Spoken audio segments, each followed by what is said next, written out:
ये सबसे बड़ी मंडी है मैन्युफैक्चरिंग की। तो यहाँ से जो माल ऑल ओवर इंडिया को सप्लाई होता है, जो ज्वेलरी है सबसे ज़्यादा उनकी मैन्युफैक्चरिंग यूनिट यहीं पर है। तो जैसे-जैसे मार्केट खुलते जाएँगे, ये डिस्काउंट खत्म होते जाएँगे। देखिए, हमें एक इम्पॉर्टेंट बात ये ध्यान रखनी होगी कि जिस तरह से मैंडेटरी हॉलमार्किंग भी आने वाली है, तो कई डीलर्स अपने ऐसे जो माल हैं, जो ऐसे ज्वेलरी हैं, जो प्रिस्क्राइब कैरेटेज की नहीं है अकॉर्डिंग टू बीआईएस रूल्स, तो वो भी डिस्काउंट में बेच रहे हैं। तो इस प्रकार की कुछ विविधताएं हमें नजर आ रही हैं, लेकिन ये मार्केट मुझे लगता है कि अगले 10 से 15 दिन में सेटल हो जाएगा और किसी भी प्रकार का डिस्काउंट नहीं रहेगा। मैंने पहले भी कहा था कि $1923 तक गोल्ड जा सकता है और वहां पे एक बड़ा रेजिस्टेंस मुझे नजर आता है। वहां से काफी बड़ा करेक्शन हो सकता है, लगभग $40 से $50 का करेक्शन मुझे दिखाई देता है। लेकिन जहां तक आप मांग की बात कर रहे हैं, तो धीरे धीरे ये मांग अब बढ़ने वाली है और क्योंकि ऑल ओवर इंडिया में अब धीरे धीरे लॉकडाउन भी खुलने लगा। जी हाँ, नॉन एसेंशियल दुकानें आज से यहाँ पर मुंबई में, महाराष्ट्र में खुल जाएंगी और धीरे धीरे ये लॉकडाउन 15 जून तक एक्सपेक्टेड है कि काफ़ी स्टेट्स में हम इसे खुलता हुआ देखेंगे। सुरेंद्र जी, अगर आप हमें बता सकें कि किस तरह के डिस्काउंट्स हमने पिछले हफ्ते, इस हफ्ते सोने और चांदी दोनों में ही आते हुए देखे हैं, और ये काफ़ी अनहर्ड होता है यूजली डिस्ट्रेस सेल ज्वेलरी में आना, लेकिन आपकी बात सही है कि हॉल मार्किंग से पहले वो गला के और सारा काम करने से जो कॉस्ट जाएगी, शायद उसी कॉस्ट में यहाँ पर लोग सोना बेच देना चाहेंगे जब तक ये मैंडेटरी नहीं होता। तो क्या डिस्काउंट्स है अभी, किस तरह की डिक्लाइन हम यहाँ पर और देख सकते हैं? हम लोगों ने देखा है कि करीबन 2% से 3% के बीच में मार्केट में एक प्रकार से डिस्काउंट चल रहा है। ये बहुत अनयूजुअल नहीं है। यदि मार्केट में डिमांड नहीं रहती है तो इस प्रकार के डिस्काउंट होते हैं। और जैसे मैंने आपको कहा कि लोग अपने पुराने स्टॉक से निकल जाना चाहते हैं, या तो वो उसको डिस्पोज ऑफ कर रहे हैं या उसको मेल्ट करके लिक्विडेट कर रहे हैं, क्योंकि मैंडेटरी हॉलमार्किंग का जो रिजाइम है उसमें कई कैरेटेज परमिटेड नहीं होंगे। तो ऐसी स्थिति में क्या करें?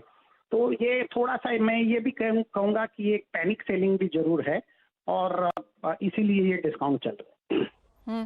तो सुरेंद्र जी, जो ये पैनिक सेलिंग है, ये on the receipt proper selling के बावजूद आप यहाँ इसमें 2-3% का हम डिस्काउंट देख रहे हैं? दिस इज ऑन बिल, ये ऑन बिल है जी। जी बिल्कुल, उसी के ऊपर हम डिस्काउंट देख रहे हैं। देखिए, पूरे हिंदुस्तान में अलग अलग कैरेटेज की ज्वेलरी बनती है और कई स्टेट में इस प्रकार की ज्वेलरी बनती है जो हॉलमार्किंग कानून के दायरे में फ्यूचर में जाके आने वाली नहीं है। तो ये मेरे ख्याल से कंज्यूमर के लिए भी एक बड़ा बेनिफिट होने वाला है कुछ दिनों के लिए, कि ये ज्वेलरी आपको थोड़े से सस्ते दामों में या डिस्काउंट में अवेलेबल हो सकती है। और अगर कोई ज्वेलर के पास अगर यहाँ पर ज्वेलरी पड़ी है जो कैरेटेज को यहाँ पर नहीं कंफर्म करती, अगर वो उसको तोड़ के या मेल्ट करके फिर से बनाए, तो क्या उसकी कॉस्टिंग तब कितनी आती है? देखिए, ये बहुत ही इंटरेस्टिंग सवाल है। मैं आपको बता दूं कि जो टोटल इन्वेंट्री अभी ज्वेलर्स के पास होगी वो लगभग 5,000 टन, क्योंकि हम कहते हैं 5 लाख ज्वेलर्स हैं, तो उनके पास 5,000 टन के आसपास की ज्वेलरी होगी। यदि इसमें से 2,000 टन को मान लिया जाए कि प्रिस्क्राइब कैरेटेज जो बीआईएस एक्ट के अंदर है वो ज्वेलरी है, तो बाकी की जो 3,000 टन की ज्वेलरी को मेल्ट करना पड़ेगा, क्योंकि जो हॉलमार्किंग पास नहीं होगा, तो उसमें एवरेज 10% यदि हम लेबर चार्ज गिने तो इंडस्ट्री को 1.5 लाख करोड़ रुपए का नुकसान होने वाला है। तो ये नुकसान इंडस्ट्री को भुगतना पड़ेगा यदि मैंडेटरी हॉलमार्किंग 15 जून से लागू हो जाता है। यदि एक्सटेंड होता है तो डेफिनेटली इसमें थोड़ी सी राहत मिलेगी सभी लोगों को। तो ये एवरेज हम एक 7% से 12% का रेंज गिनते हैं मैन्युफैक्चरिंग कॉस्ट का, जो कि डेफिनेटली इंडस्ट्री को लॉस होगा। किशोर, प्राइसेस को आप कैसे देखते हैं? यहाँ से आगे एक मोमेंटम तो हमने बनते हुए देखा है पिछले 1 महीने के दौरान और सस्टेन भी कर रहा है उन स्तरों के आसपास। क्या आउटलुक यहाँ से प्राइसेस को लेकर और क्या स्ट्रैटेजी है? ये मार्केट को ये क्लियर होते जा रहा है कि इन्फ्लेशनरी प्रेशर्स जो है वो रियलिटी बनते जा रहे हैं। कहीं ना कहीं फेड उसको एक्नॉलेज नहीं कर रहा है और फेड तो कंटिन्यूसली मार्केट को प्रॉमिस कर रहा है कि बिकॉज फेड का जो इन्फ्लेशन टारगेटिंग जो मेथड है वो चेंज हो गया कि एब्सोल्यूट टारगेटिंग से एवरेज टारगेटिंग में आ गया। तो ऑलरेडी 2% का जो फेडरल रिजर्व का टारगेट है उसको पार कर चुका है US inflation. So I think market उसको लेकर काफी हद तक गोल्ड प्राइस को डिस्काउंट कर रहे हैं। और दूसरी बात, जैसा आपने बताया कि क्रिप्टो में जो सेल ऑफ आया था, जो क्रिप्टो में जो पैसा जा रहा था, that actually regained gold value as a inflation hedge in competition to the crypto.